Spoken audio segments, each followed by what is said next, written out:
Well,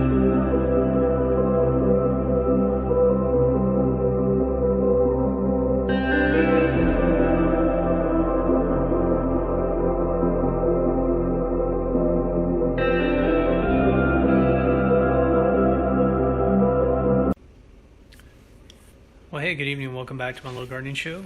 I wanted to take you along, do maybe a little review here of the Chard 5-tray food dehydrator.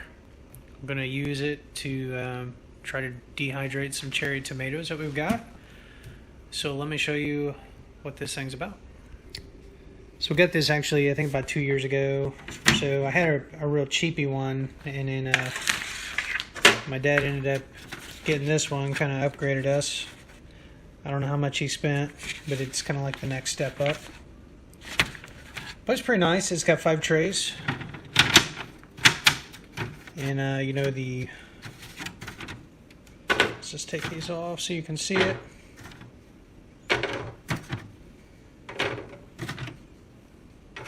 This is where the fan is housed, along with the element or whatever that is producing the hot air. It's got digital controls where basically you can set the time and the temp. This will do a cycle up to 24 hours, which is pretty nice. And I think it will go, I don't know what the max temp is, but I know if you start, at least with the veggies, you know, you can risk burning them if you go too high. So they've got recommended temperatures there for the basics.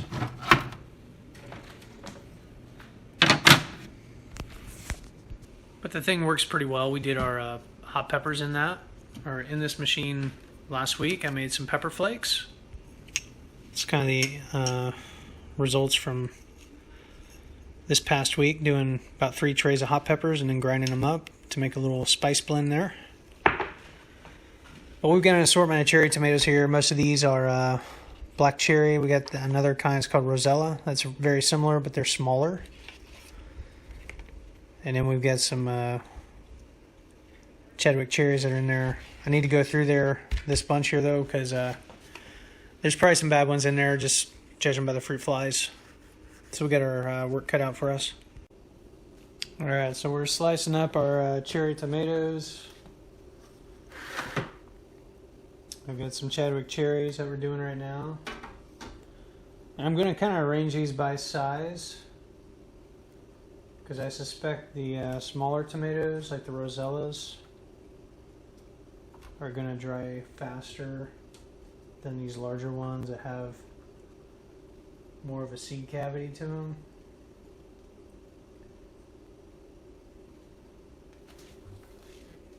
Now I'm putting these face up on the tray so as they evaporate, you know, dry, I'm not going to lose all the liquid into the dehydrator. Instead, it's going to stay with the tomato and evaporate rather than drain out. Like, they'll stay, I think, a little bit nicer. We've got quite a few tomatoes here. We're going to go through and cut up these are black cherries and our Rosella tomatoes. Alright, so we got our 3 trays of tomatoes ready to go. We're going to put them on the food dehydrator. Alright, so what we're going to do to space these trays out a little bit, facilitate better drying. I'm going to, at least something that's going to facilitate better drying. I'm going to start with a tray, an empty tray.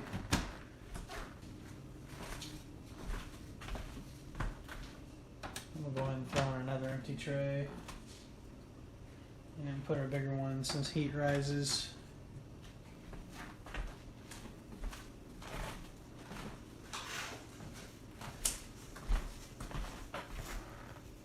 Then we'll put our lid on.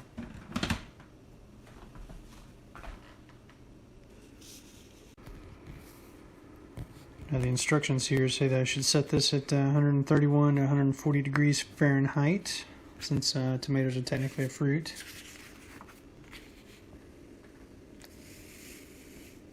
It says here 4 to 11 hours. So what we'll do is set it and let it go for tonight, and then we'll probably do 12 hours. We'll see. I'll check it when I wake up tomorrow morning, see how long it needs to go. It's about 10 o'clock right now.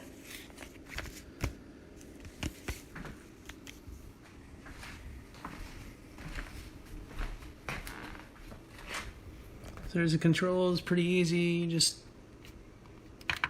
can turn it on, and then this sets the temp.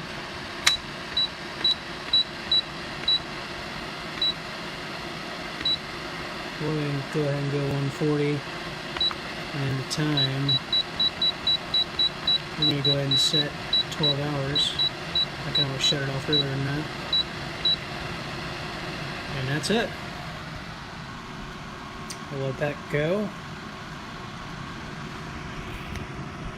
And then we'll check on that tomorrow morning. Anyways, maybe I'll move it down to the basement just so the kitchen doesn't smell like tomatoes tomorrow. We'll see. Anyway, I guess that's it for now. Until next time, happy gardening. Bye. Alright friends, it is now the next morning. This thing's been going for about 8 hours. You can kind of see the tomatoes are starting to dry out a little bit, shrivel up. Let's check the lower trays here real quick.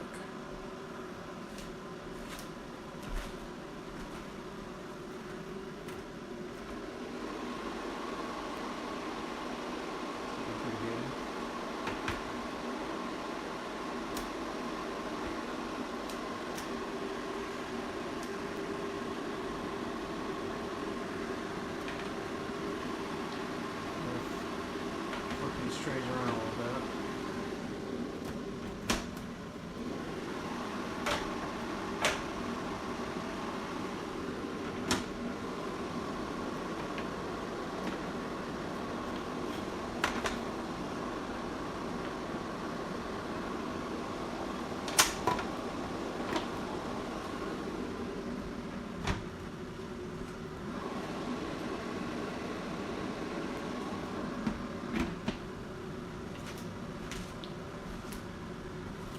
Making some progress, but they're not quite there yet.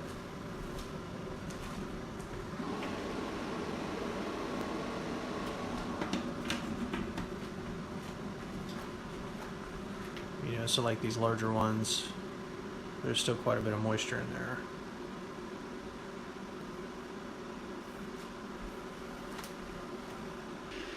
That's been my experience with this machine so far, depending on what the temperature setting is that it tends to take longer than what the instructions say to actually dry the food out to the consistency you want. So we'll check back here in another 4 hours and see where things are at. Alright, so now it's about 10:40 in the morning. This has been going for approximately another 2 hours? At least 3 hours from when I last checked it. So we started this about, what was it, 9, 10 o'clock last night. So it's been going for at least 12 hours. Let's check it out. Bud, you want to try one again? Tastes like... There's still some liquid in there. The smaller ones are like the consistency of raisins.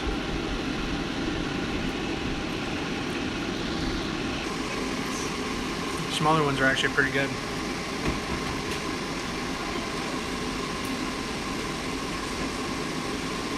We're going to rotate the trays again. I'm going to let this keep going until we've got that liquid evaporated out. Alright, well, it's been almost 24 hours. I went ahead and just kept this thing going. So let's check out the cherry tomatoes and see how they turned out.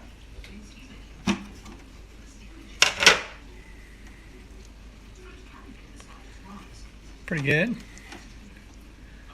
Again, pretty much the texture of like a raisin. Let's see how they taste. It's pretty good. Let's see how the rest of the trays did.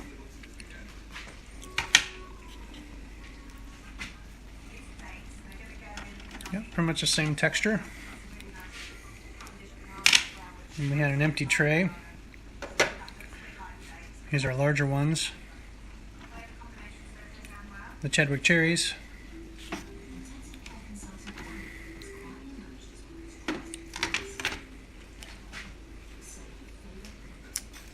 Let's try those.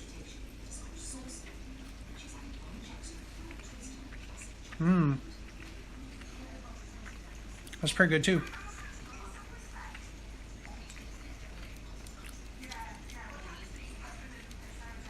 So the next step is to go ahead and store these. I may put them in olive oil or just in an airtight container. But really good. I'll have to do this again. Only thing that's a little different, like I said, the instructions said, was it 4 to 11 hours or whatever it was? You know, and we let it go for almost 24 hours. Probably about 22 to get them to the desired consistency. But it worked, so we'll probably do that again. So again, this is the Chard 5-tray dehydrator. Pretty easy to use, and I did get the desired result. Just took a little longer than I thought it would. All right, I guess that's it for now. Until next time. Happy gardening. Bye.